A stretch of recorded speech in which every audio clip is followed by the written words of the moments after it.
ایک فقیر دریا کے کنارے بیٹھا تھا۔ کسی نے پوچھا، بابا کیا کر رہے ہو؟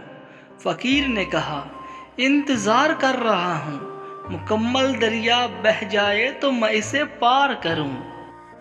اس آدمی نے کہا، کیسی بات کرتے ہو بابا، مکمل پانی بہنے کے انتظار میں تو تم دریا کبھی پار ہی نہیں کر پاؤ گے۔ فقیر نے کہا، یہی تو میں تم لوگوں کو سمجھانا چاہتا ہوں کہ تم لوگ جو ہمیشہ یہ کہتے رہتے ہو کہ ایک بار گھر کی ذمہ داریاں پوری ہو جائیں تو پھر میں نماز پڑھوں گا، داڑھی رکھوں گا، حج کروں گا، والدین کی خدمت بھی کروں گا۔ جیسے دریا کا پانی کبھی ختم نہیں ہوگا، ہمیں اس پانی سے ہی پار جانے کا راستہ بنانا ہے۔